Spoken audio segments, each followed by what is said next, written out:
نحمده ونصلی علی رسولہ الکریم اعوذ باللہ من الشیطان الرجیم بسم اللہ الرحمن الرحیم۔ پیارے دوستو، آج سٹار گڈ ٹی وی کی جانب سے آپ سب ساتھیوں کے ساتھ ایک بہت ہی اہم موضوع پر ڈاکٹر ذاکر نائک صاحب کی ایک ویڈیو شیئر کرنے والا ہوں۔ آپ سب لوگ یہ ویڈیو میرے ساتھ مل کے دیکھیں، واچ کریں کہ ڈاکٹر صاحب سے اس بارے میں اس ویڈیو میں لوگ کیا سوالات کرتے ہیں اور ان کا جواب وہ کیا دیتے ہیں، تاکہ ہمیں بھی جانکاری ہو اور ہم بھی آگے بڑھ سکیں۔ جزاکم اللہ خیر، واچ کیجیے گا۔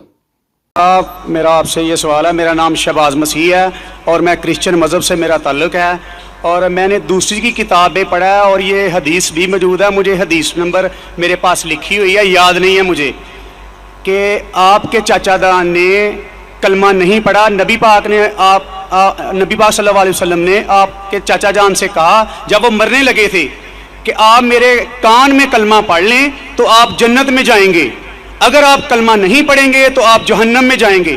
میرا آپ سے یہ سوال ہے، کیا آپ کا سارا خاندان، نبی پاک کے والدین، نبی پاک جب پیدا ہونے والے تھے تو 6 ماہ پہلے آپ کے والد فوت ہو گئے تھے، اور 6 سال بعد آپ کی والدہ، 40 سال بعد آپ کو نبوت ملی ہے۔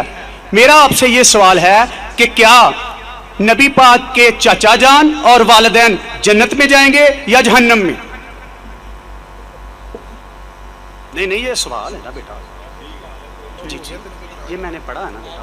بھائی صاحب کا سوال ہے کہ محمد صلی اللہ علیہ وسلم کو نبوت 40 سال میں ملی، ان کے خاندان والے، چاچا جان، ان کی والدہ، ان کے والد کیا جہنم میں جائیں گے یا جنت میں جائیں گے؟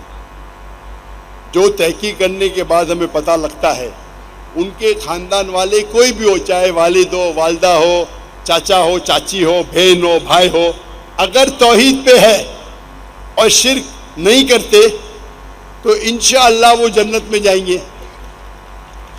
2 نمبر کر گیا کلمہ جڑا پڑھنا۔ اللہ کے رسول کے آنے کے پہلے، اللہ کے رسول نبوت اعلان کرنے کے پہلے، اگر کوئی شخص اللہ پہ یقین رکھتا ہے، ایک اللہ کی عبادت کرتا ہے اور شرک نہیں کرتا ہے، اس ٹائم اللہ کے رسول نے نبوت کا دعویٰ نہیں کیا تھا، تو نبوت ضروری نہیں تھی کہ محمد صلی اللہ علیہ وسلم میں ماننا جنت میں جانے کے لیے۔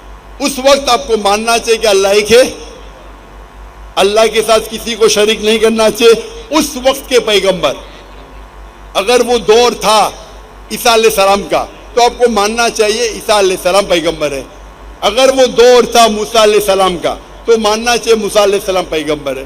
اگر کوئی دوسرا دور تھا، لیکن لازم ہے کہ آپ کو ماننا چاہیے کہ اللہ ایک ہے اور اس کے ساتھ کسی اور کو شریک نہ کرنا چاہیے۔ تو آپ کس کی بھی تحقیق کرو، والد، والدہ، بھائی، بہن، جو بھی ہے،